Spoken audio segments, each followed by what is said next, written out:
So welcome to Quadranscentennial KIAS Lecture by Professor Caucher Birkar. Well, this year we're celebrating 25th anniversary of KIAS. So the president of KIAS, Professor Jae-young Choi, will give a welcoming address briefly. Yeah. The Quadranscentennial KIAS Lecture is to celebrate the 25th anniversary for KIAS. We are very honored that Professor Caucher Birkar has accepted our invitation. Professor Birkar's work on Affine Varieties is one of his most influential mathematical results, but it sprang from an impulse that has governed him since his high school days, an impulse to create something new. In an interview with Quanta magazine, Professor Birkar said that it's important to have something original, something authentic, both in mathematics and also generally in life, because he believes that a lot of problems in the world, social and political, arise because people imitate other people, because countries imitate other countries. He said it's okay to learn from others, to take ideas and to develop it, but it's not good just to imitate others. From today's lecture, I hope we'll be able to learn his impulse to create something new. Thank you. Okay, thank you very much for the kind introduction, and thank you very much for the invitation to be here, at least online, at KIAS on this important occasion of the something historical for KIAS. Okay. I have been to KIAS before, actually, physically. Yeah. So at least today, I visit again online. Okay, so let me introduce the speaker. It's my great pleasure to introduce Caucher Birkar. He's a professor of mathematics at Tsinghua University currently. And he was born in 1978 in Kurdish territory in Iran. And he got a bachelor's degree at Tehran University, and then moved to the UK as a refugee and continued to study mathematics and got PhD degree at University of Nottingham in 2004. And since then, he worked on algebraic geometry, and he's an important contributor to birational geometry, solving several fundamental problems in the theory. Well, his name, Caucher Birkar, am I pronounced correctly? Yes. Okay. Means in Kurdish, migrant mathematician. He seems to me to explain how difficult life he came through to become a world well-known mathematician. Professor Birkar, welcome him. Thank you so much again for the introduction. So I will talk about today, I will give two talks. This is mostly about classification of algebraic varieties in algebraic geometry. The first talk is going to be general, so I will not go into much technicalities. But the second talk, in the beginning at least, will be also quite general, although at the end of the talk, the second talk, I will be a bit more technical. Here for the first talk, I basically don't assume familiarity with algebraic geometry, but the second talk kind of assumes some background in algebraic geometry. Let me start with ancient history. The ancient Babylonians, about 4,000 years ago, they already started to think about solving equations, polynomial equations, and these were mostly motivated by practical applications. Just here, I give you one example how they came up with these kind of equations. Suppose that we have a rectangle with length t and s. Here there is a typo, I have to change this. So let's think about x and y. So x is the length and y, although I will use s and t in the equations. Suppose that we know the sum of the sides of this rectangle. So that t plus s, we know a. So a is a given number. And also suppose that we know the area of this rectangle. So that's the product, the multiplication of t and s, or if you use notation x and y. So we are given these two numbers, the area and also basically the circumference, the side, the sum of the sides of this rectangle. Now the question is, can we find exactly what the length of the sides are? In other words, can we find t and s from these two numbers, a and b? Well, we can solve this equation. We can write down, we have already two equations in terms of s and t. We can, for example, use the multiplication here to write down s in terms of t. So s will be b over t, and then we also have t plus s equal to a. So if we substitute, if you replace s here in terms of t, then we get an equation of this form, that t plus b over t is equal to a. And if you multiply both sides by t, then we get this quadratic equation, t squared minus at plus b equal to 0. So we started from a rectangle, something about a rectangle, and we ended up with a quadratic equation in one variable t. Then now to find s and t means finding t here, and then also there you can find s. So we want to solve this polynomial equation. And here is just a sample of a Babylonian text from a long time ago. Now, solving this kind of equation these days are taught in high school. So it's not actually so simple, not very advanced mathematics, but still it's kind of relatively complicated that it's difficult to explain to a primary school student. So it should be taught in high school. But for its time, 4,000 years ago, that was already a complicated thing. Now, mathematicians of later generations, from 4,000 years ago until recently, they tried to solve more complicated equations, not just degree 2, but degree 3 and 4 and so on. And this story took a very, very long time. So even to solve cubic equations, degree 3 equation took almost like more than 3,000 years. In general, suppose that we look at the polynomials in one variable t over some field k. So here k will be like rational numbers or real numbers or something similar. We take the whole polynomial ring, and then suppose that we fix one polynomial. Then the question is, can we find the solutions, the zeros or the roots of this polynomial or not? In the case of degree 2, we can. In fact, if we take k to be the complex number, then any quadratic equation of this form, any equation we can simplify to this form. So we can just look at something of this form, t squared plus bt plus c. We know that this has solutions inside a complex number field, and we can write down precisely these solutions. In fact, when people try to solve cubic equations, that's when complex numbers were invented. Basically, they were used initially just were used very formally, and later on more developed. So this history of solving polynomial equations is quite important because it has had a very big impact on the development of mathematics. So in the case of degree 2 and complex numbers, we can do everything. We can find the solutions. Not only we know there are solutions, but we can write them down. And then the question is, can we always find solutions of every f, every polynomial f in terms of its coefficients?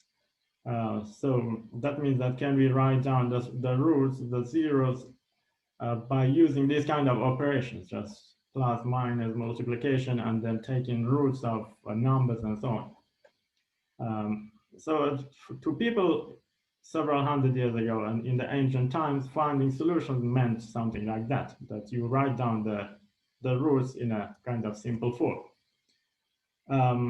But it took a very long time until Galois theory in the 19th century said that you can do that only if the degree of f is at most 4. So this means that if you are given f a general equation, not just one specific equation, but in general, you cannot write down the solutions in this form, in this nice form, unless the degree is less than or equal to 4. And the proof of this fact is, in fact, one of the most beautiful examples of sort of modern mathematics, a kind of mathematics that's very abstract, but also tells you something. It implies something very concrete and very kind of down to earth.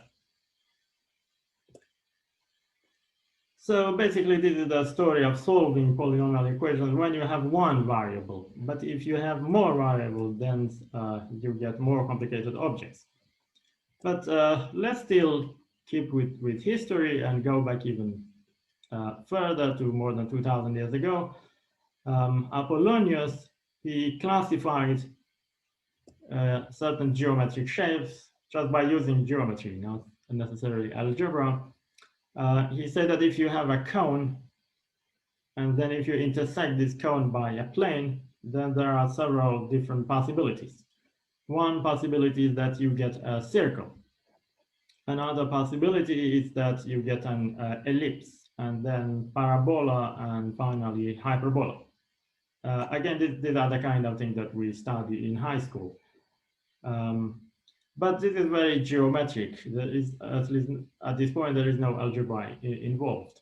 However, people later realized that when people started to connect algebra and geometry, like Descartes and Fermat and so on, they realized that you can actually define these kind of shapes by polynomial equations. And so that if you want to prove something about these shapes, you can use the equations.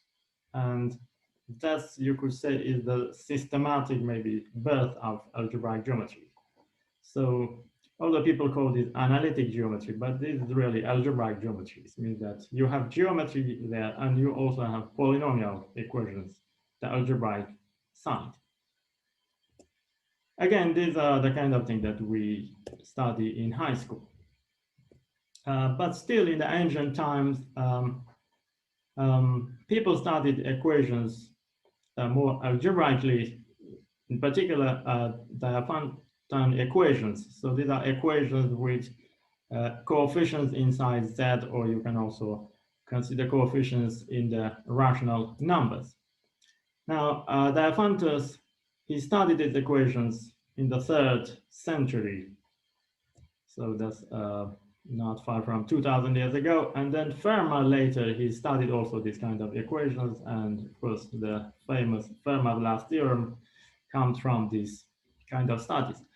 So let's just look at some examples. If we take the equation t1 squared plus t2 squared plus t3 squared, so this has 3 variables. So 1, t3 is missing here. And we know that this has only trivial solutions. In other words, any solution must be all equal to 0, because this is, if we want to find a solution over Z or even real numbers, if you want this to vanish, then every term has to vanish because these are all square. So in a way, this is not very interesting. But if I take,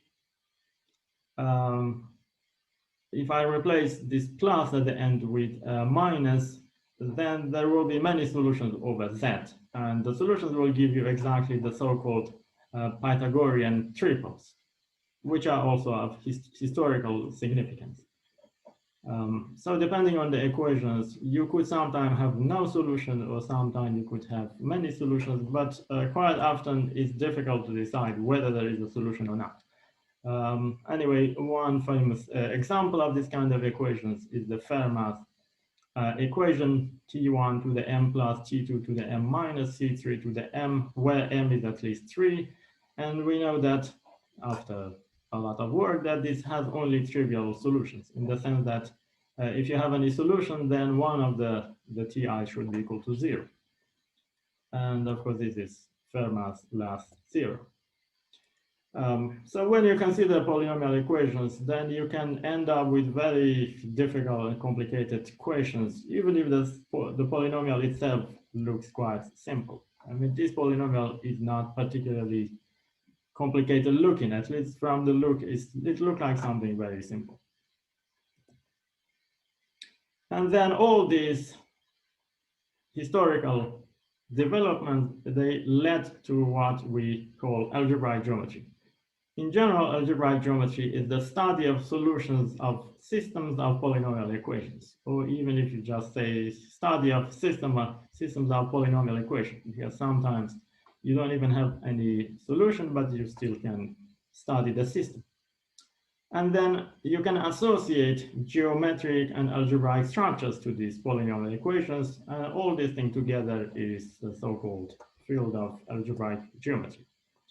Now, this field is related to almost all the branches of mathematics, but also to outside mathematics like mathematical physics, computer science, and these days people try to apply algebraic geometry to many other areas like economics, biology, chemistry, and so on. Now, in general, when you do algebraic geometry, you start with a number system, which just means choosing a field, let's say K. Now, depending on what your field is, then the questions can be, the question that you will ask can be of a different flavor. Sometimes the question can be quite simple depending on K, but when you change the K, the question can be quite complicated. So for example, every polynomial in one variable has a solution over the complex numbers, but when you replace the complex numbers with the rational numbers, then the same question is not, when you ask whether a polynomial has solutions or not is more complicated. It's not so obvious. So in general, at least for this talk, we will be more interested in the case of rational numbers, real numbers, complex numbers, and also finite fields or their algebraic closure. But for most of the talk, we will just take K to be the complex numbers for simplicity. Okay, so that's a general idea about algebraic geometry. And then we have two kind of usually studied in algebraic geometry. One is local and one is global. I will start with the local case where we study affine varieties. So suppose that we look at the polynomials over a finite set of variables over some field K. And then an affine variety is the common solutions of a collection of polynomials, let's say f1 to fr, over this given field. More precisely, by solution, I mean that you look at all the n tuples from a1 to an, where the ai's all come from the field. And then when you put in these numbers into the equations, we want all these equations to vanish. So these are the vanishing or the solutions of common solutions of all these polynomials here. But we can also think more geometrically, or we can think of this as something algebraic. So for example, everything about this X in the sense of algebraic geometry is actually encoded in this algebraic object, which is just, you take the polynomial ring.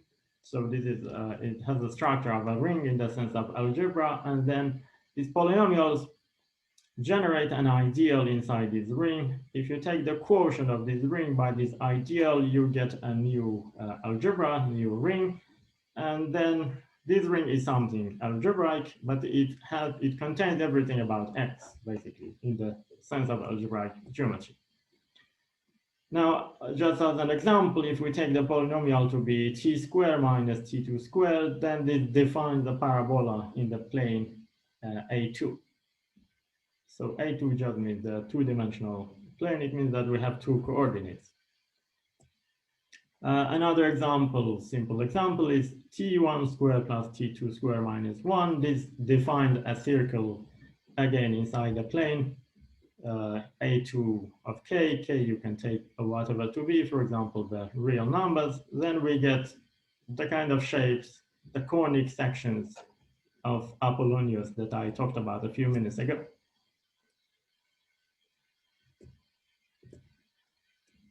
Now let's look at some other examples. The affine variety of T1 square minus T1 cubed minus T1 plus T2 square minus T3 in A3.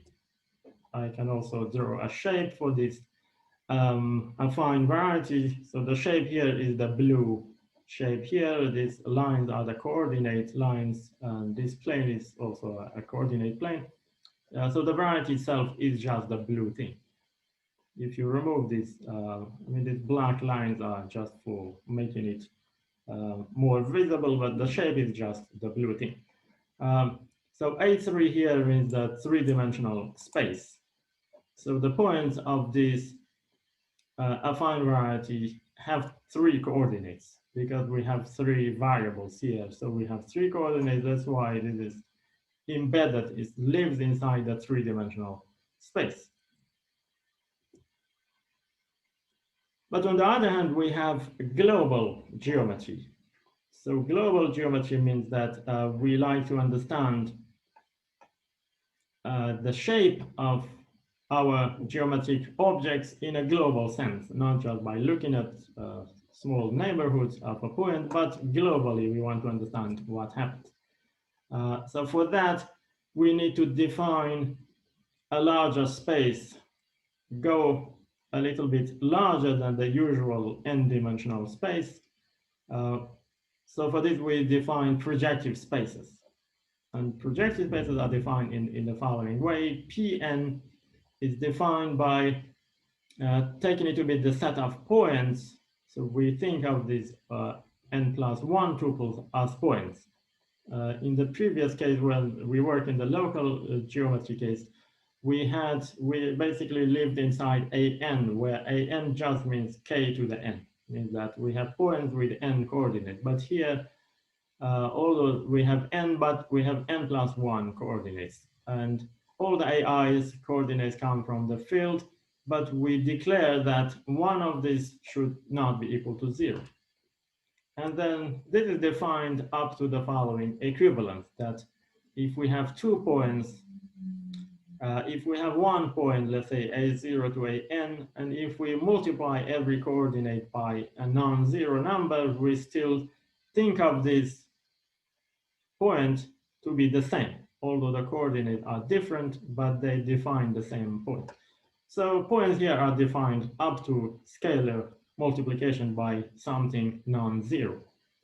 Now this comes from projective geometry, and although if people are not familiar with this thing, it may look strange, but it was developed for historical reasons. In fact, this projective space Pn is just the usual n-dimensional space union a hyperplane, one smaller projective space dimension at the infinity.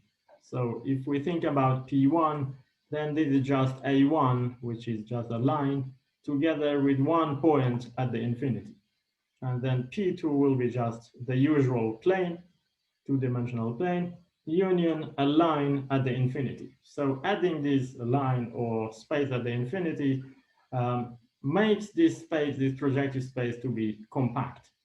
And that's the whole advantage of working with these kind of spaces, because they happen to be compact spaces. And then we can define projective varieties similar to the affine case by saying that the projective variety which lives inside this projective space is the common solution of a bunch of polynomial equations, but we have to take these equations to be homogeneous. Otherwise, it will not make sense to say a polynomial vanishes at a point or not. This is just because of the way these spaces are defined. Because if you want to say fi vanishes at this point, then it should also vanish at the same point if you multiply the coordinate by a number. And then that essentially just basically means that every term of the equation should have the same degree. In other words, this should be a homogeneous polynomial. And then now projective varieties, which are global objects, they are actually locally just affine varieties. So in other words, if you take any point inside this projective variety, then you can find an area, a neighborhood of this point, so that this neighborhood of this point is exactly an affine variety. And the reason for this is that because the projective space itself is the union of an affine space, a usual n-dimensional space, together with something at the infinity. Although this is not unique in the sense that if you pick any point inside the projective space, you can choose, you can arrange things in a way so that that point lives inside an, and so that the line or the plane at the infinity is far away from this point. So locally, then everything is actually affine. This is in a way similar to what we have in differential geometry, where every point has a disk, a neighborhood, which is just a disk, and then if you fix the dimension of your manifold, then this disk will be the same no matter which manifold you take. However, in algebraic geometry, the story is a bit different. There's a big difference, and the difference is that although locally we have a neighborhood which is affine, but different affine neighborhoods, different points, even of the same manifold, of the same algebraic variety, can have very different affine neighborhoods. So in differential geometry, locally, geometry is completely trivial in the sense that it is all the same, just you have one local geometry. But in algebraic geometry, it's quite different. There are a lot of different affine varieties which are not the same. Anyway, the overall goal now is to understand the local and global geometry of this kind of projective or affine varieties. And this means this classification or this understanding should be done with respect to polynomial equations. So polynomial equations rule algebraic geometry. They basically define algebraic geometry. Now, in particular, we need a way to say if you have two spaces, two varieties, how they are related to each other. So in differential geometry, if you have two manifolds, then you look at holomorphic functions or meromorphic functions or maps. In algebraic geometry, we have also morphisms, which are defined in terms of polynomials. Well, first of all, any variety has a topology. Its closed subsets are given by vanishing of polynomial equations, polynomial functions on this variety. This is called the Zariski topology. Now, having a topology, then we can also define maps between two varieties, x and y. Maps are similar to meromorphic functions or maps in differential geometry. Morphisms are the analogs of holomorphic maps. They are defined locally by rational functions, or we can also define them by polynomial functions. So the first case is rational, the second case is polynomial equation. And then we say that a map from x to y is birational if it has an inverse map. In other words, if there is also a map from y to x which gives the inverse, so that when you compose them, you just get the identity. So this is the exact analog of meromorphic maps in differential geometry or complex analysis. And then we say that this map is an isomorphism if it has an inverse, which is also a morphism. So you see that the notation here are different. Here is a broken arrow means meromorphic means just a map defined by rational functions, but this is defined everywhere, this is a morphism. So we have a way of comparing different algebraic varieties. As a simple example, if we take P2, then we can define a map from P2 to itself, which is given by this formula that every point, let's say A0, A1, A2, we take it to A0 to the 5, A1 to the 5, A2 to the 5. So this is just a concrete example. But instead of 5, you could take any other positive integer, you get again a map from P2 to P2. Another example. So in this case, this map is a morphism. It's defined everywhere, but in the second example, we just have a map, which is actually not defined everywhere. So this is like meromorphic, but not holomorphic. This time we take a point A0, A1, A2 to just taking their inverses, 1 over A0, 1 over A1, 1 over A2. So you see that these functions are rational functions. Rational means a quotient, a fraction of of polynomial equations. Here, everything is just polynomial. Here we have rational. Although we can actually, because this expression is not unique, we can also multiply everything here by a polynomial and turn all of them into just polynomial, not rationals. But still, it is not defined everywhere. There are a few points where this map is not defined.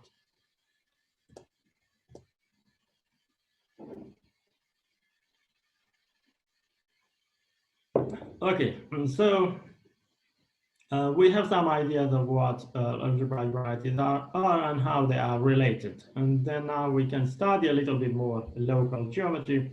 So I come to singularities. Let's just look at some examples. Here I have two important examples, simple but important. One is given by this polynomial equation t2 square minus t1 to the 3. The other one is given by t2 square minus t1 to the 3 minus t1 squared. The first one defines this shape here, this red shape, and the second one defines the second red shape. Now, these are important because they give you the simplest examples of singularities in algebraic geometry. Singularity here, intuitively, we can define singularity as points where they look different from everywhere else, different from the other typical points. So a typical point of this red shape, it just looks like, if you zoom in, it just almost really like a line.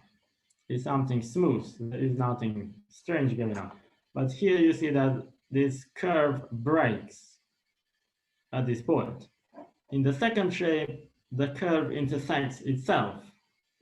So obviously this point looks very different from a typical point on this curve. So these are called singularities, and we can define them more precisely. In fact, in this case, you see that if you take the partial derivatives of the polynomials, so we have two variables, we take two partial derivatives, we see that they both vanish exactly at those singular points. And that will basically give you the definition of what a singularity is. So something which is geometric and visual, you translate it into something algebraic. Now, singularities are very important in algebraic geometry because, as I said before, in the case of differential geometry, locally, all the manifolds look the same. They are just a disk. But in algebraic geometry, locally, you have many different types of singularities, and that makes the story much more complicated. Now, if a variety has no singular points, then we say that this variety is non-singular or smooth. And a very important and difficult theorem of Hironaka in the 60s say that if you pick any algebraic variety Y, whether projective or affine, it doesn't matter, then he say that there is always a modification of this variety, a birational modification. You can change this variety Y. You don't like change completely in the sense that a big part of the variety is the same, but at some small places you can change it, transform the variety. So more precisely, there is a birational morphism from a smooth variety to the given Y. In other words, people usually say that they rephrase this thing by saying that there is a resolution of the singularities of the variety Y. Now, Hironaka proved this over the complex numbers, or more generally in characteristic 0, but this remains to be a difficult open problem if the base field has positive characteristic. Now, why this result is important? It's important because if you take any arbitrary variety y, then you can replace it up to these birational transformations. You can replace it with something which is smooth. And smooth varieties, in many ways, they are actually manifolds. So when we are working over the complex numbers, they are just complex manifolds. So you can get ideas from differential geometry, for example. And in any case, it's easier to prove something about smooth varieties than about an arbitrary singular varieties. Now, on every smooth variety, let's say X, we have a so-called canonical divisor, which I denoted by Kx, which is the divisor. Here, divisor means zeros and poles with multiplicity of a top degree rational differential form. So here already you can see similarity with differential geometry. So on smooth varieties, you have differential forms. They are defined very similar to differential geometry. You have local neighborhood, local coordinates, and then you take differential forms. Now, if the dimension is n, then you can define differential forms of degree 1. So that will be like dz, and then if you have, so you can take, depending on the dimension, like dz1, dz2, and so on, pretty much like calculus. And then you can go up to the dimension, so you get a top degree rational differential form. And this rational differential form, although when you define it at a particular point, it may have zeros and poles away from this point. And then these zeros and poles together will give you something which we call a divisor, and in this particular case, a canonical divisor. So basically, this is just a linear combination of subvarieties, of algebraic varieties of one smaller dimension.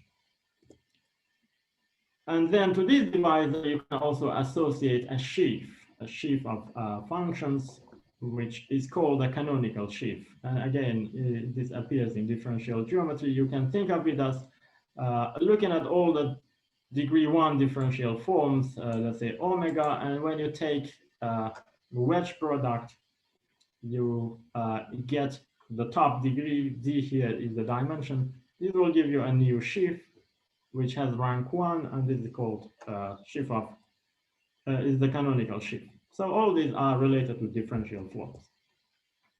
As an example, if I take H to be a hyperplane inside Pn, hyperplane means is defined by a linear equation, then its canonical divisor I can just calculate. It will be just minus n minus 1 times this.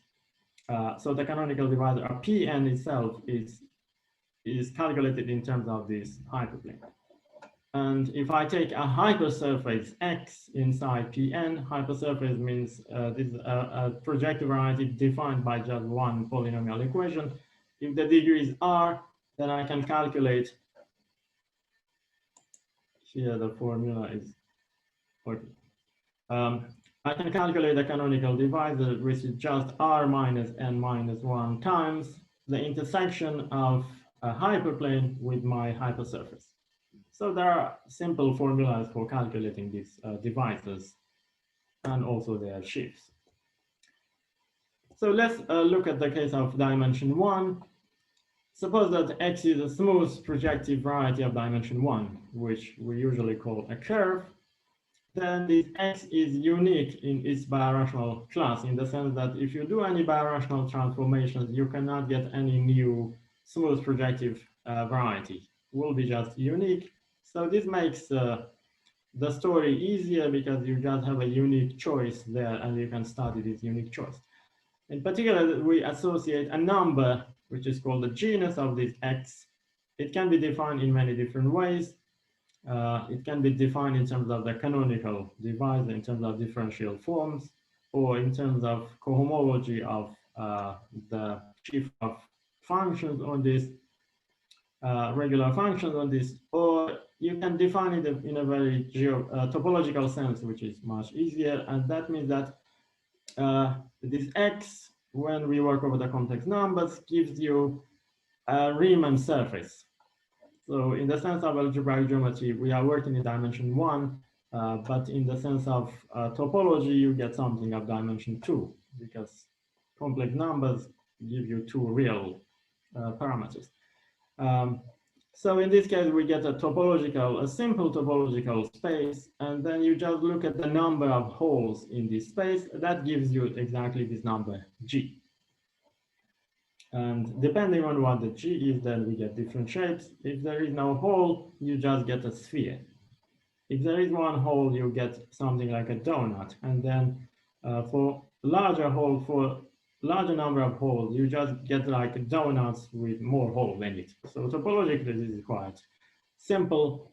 But although even topologically, for example, let's say we have a donut, algebraically, I mean, geometrically, you could have quite different type of varieties. So in other words, there are many varieties of the same genus 1. They are different in the sense of algebraic geometry, but topologically, they are all the same. So at least topologically, this is simple, and we can visualize this number genus. And now, when you look at different genuses, there are 3 quite different classes. When genus is equal to 0, that exactly means the canonical divisor has negative degree, and that precisely means that X must be just P1. In other words, just a sphere. When the genus is equal to 1, that exactly means the degree of the canonical divisor is 0, which also exactly means X is an elliptic curve. And when the genus is 2 or more, the degree of a canonical divisor is positive, and usually people call this kind of curves of general type. So we divide all the curves into these 3 different classes, and they have quite different flavor in many ways, topological, geometrical, and so on. Now, we can study these curves, these Riemann surfaces, just individually, or we can study them in families, in collections. And that's what Riemann did in the 19th century. He said that if we fix the genus, here the genus is more than or equal to 2, then we can look at the set of all the curves of this fixed genus. Topologically, they are all the same, but algebraically, they are different. However, the set of all these curves can be parameterized by a so-called moduli space. Moduli space here just means a parameterizing space, a kind of special space which parameterizes all the curves of exactly the same genus. And what is important here is that this moduli space itself is actually an algebraic variety. So not just a set theoretic kind of set space, but it is actually has a geometric structure. It's an algebraic variety, and its dimension is exactly 3g minus 3. So in other words, you need 3g minus 3 parameters to parameterize all the curves of the same given genus. And then Deligne and Mumford later, they show that you can actually compactify this moduli space Mg in a meaningful way. In other words, if you add any point, that added point also parameterizes something geometric, something meaningful. So in the next lecture, I will go into this thing in much more detail. So curves have been studied at least from the 19th century, very extensively, and still the story is not by no means complete. For example, the moduli spaces of curves are still studied very extensively even today. And then we can ask, so what happens if we go to dimension 2? Do we get a similar picture, or is it more complicated? Well, as we will see that it is more complicated, but still we get actually a very nice picture. Suppose now I take X to be a smooth projective variety of dimension 2. Now I did not quite define what dimension is, but I hope that you have some idea about what dimension is. So if we look at the smooth spaces, they are, as I said, complex manifolds. So you can look at their dimension just as complex manifolds. In dimension 2, we call these things, these objects, surfaces. Now, in the case of surfaces, when you do birational transformations, you can get, you usually get, actually you always get infinitely many other surfaces which are different from the original surface. In dimension 1, there was just a unique choice, but in dimension 2, there are infinitely many choices. There is actually a huge number of choices. So in this case, the problem is that the canonical sheaf or canonical divisor is not uniformly negative, trivial, or positive, unlike in the case of dimension 1. And so this just means that the geometry is more complicated. But the idea is, instead of taking an arbitrary smooth projective surface in the same class, we can maybe transform it into something which is more special in some sense. Well, it turns out that there is a sequence of birational transformations, which are very simple kind of transformations, such that we can transform our x into something new, let's call it y, such that either this y it has a fibration such that along this fibration, the canonical divisor is negative, or we have a fibration along the fiber, the canonical divisor is trivial, or if this does not happen, then we can make sure that the canonical divisor is basically positive, more or less everywhere. So this, in a way, corresponds to the three cases, very roughly in the case of dimension 1. So here we have some negativity, here we have triviality, here we have positivity. Now, this process of transforming our x into something special is called the classical minimal model program, which was developed more than 100 years ago. Now, after this transformation, we then can try to study the outcome, which is y, in more detail, to try to classify this kind of special varieties y. For example, we could try to form a moduli space, a parameterizing space for the set of all such surfaces. This, of course, is more complicated than in dimension 1. And still, not surprisingly, this is still ongoing research, because even in dimension 1, it's still ongoing research. So in dimension 2 also, when you try to especially construct moduli spaces, and in general, understanding the geometry of surfaces is still quite an active area of algebraic geometry. And then, so that was dimension 1 and 2, and so dimension 3. And then you can ask, do we get something similar? Well, there are some similarities, but we get also new surprises. In fact, Fano and other mathematicians in the 20th century, they started to look at the geometry of three-dimensional spaces, algebraic varieties, and they proved several things. Statements about these varieties, although on many occasions they had the right intuition but not the right truth. But later on, these things were fixed. However, it took many decades until the early 70s until people really started to have a better understanding of the geometry of three-dimensional spaces. In particular, Iskowski and Menin, they looked at this theory of Fano, Segre, and Noether also, and they developed the techniques of these people. They made their proofs correct, and they in particular showed that there is a counterexample to the Lurus problem.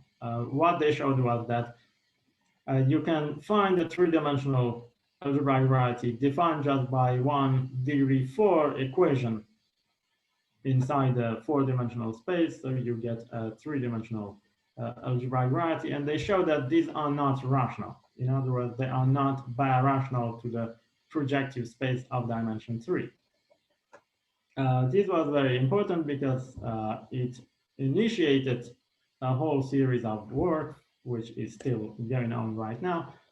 But on the other hand, Ithaka, he also initiated a program for studying varieties, even open varieties, not non-compact varieties, but using projective varieties.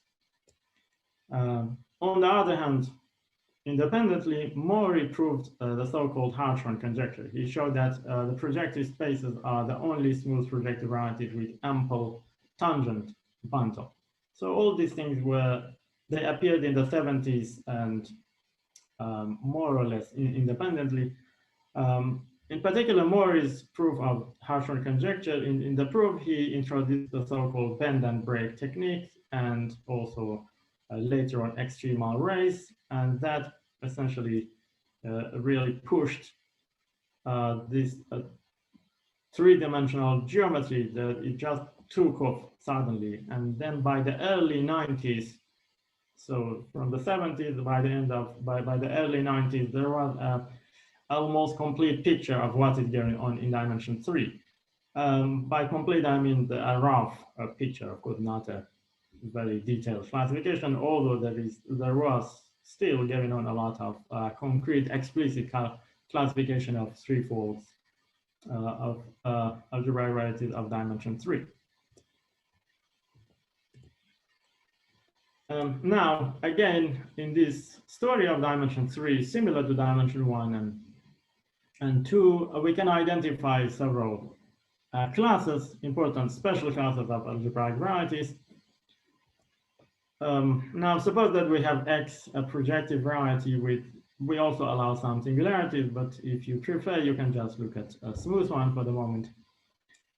We say that this X is Fano if its canonical bundle is anti-ample, for example, the projective spaces. We say X is Calabi-Yau if canonical bundle is trivial, and if canonical bundle is positive ample, we say that this is canonically polarized, or some people say general type. So we can identify these three very important and special classes. They are disjoint, so there is no intersection between these classes. And we can see already in dimension 1, all the curves fall into these classes. In dimension 2 and 3, in dimension 2 we saw that we can birationally transform everything in a way that at least we have, in some direction, we have one of these geometries. But as an explicit example, for the case of hypersurfaces, so these are defined by just one equation, let's say of degree r, then let's say the smooth one, they all belong to one of these classes. So it just depending on the degree. If the degree is less than n+1, we have Fano, exactly n+1, we have Calabi-Yau, more than n+1, we have general type or canonically polarized. In the case of curves, as we discussed before, depending on the genus 0, 1, or at least 2, we have Fano, Calabi-Yau, or canonically polarized. Now, the idea is that in every dimension, we can use these special classes to get some sort of classification of all the algebraic varieties. Suppose now that X is a smooth projective variety, then we can run a so-called MMP or minimal model program, similar to the case of dimension 2, although this is way more complicated. This program takes X as input and it step by step transforms it into something new that hopefully new. By hopefully, I mean that we actually don't know whether this ends or not, but when it ends, this program, then we get something new that I call it Y. And what we expect is that we have one of these cases for Y. Either we have a negative vibration, in other words, Fano vibration, or we get a Calabi-Yau vibration, this is the trivial vibration, or if these things, none of these things happen, then we have positivity more or less everywhere. So we get something which is canonically polarized. So in other words, every variety birationally, we can transform it so that we can reconstruct this output of the program by using these three special classes of algebraic varieties. Now, running this program requires many local and global ingredients. Many of these ingredients have already been established. In fact, we know that we can run the program, we can do all the steps, but what is remaining is that we don't know whether there are finitely many steps only, or you could get infinitely many steps.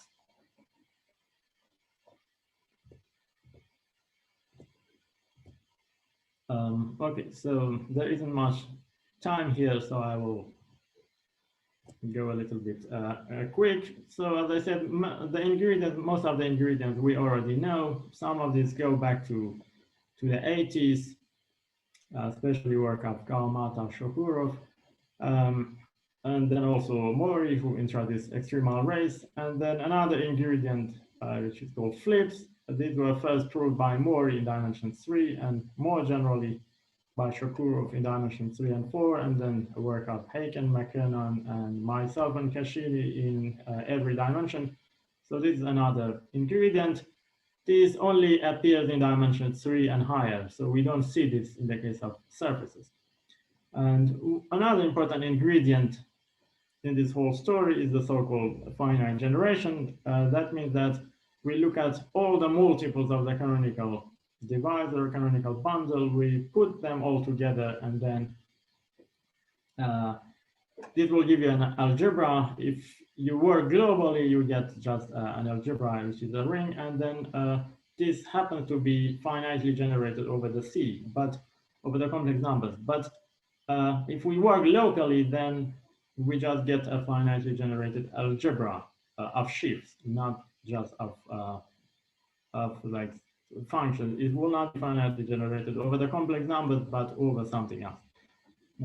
Anyway, and here is also some historical notes, which maybe you can read later. So there is not much time here. I will stop this first lecture. In the second lecture, I will then focus on boundedness and moduli.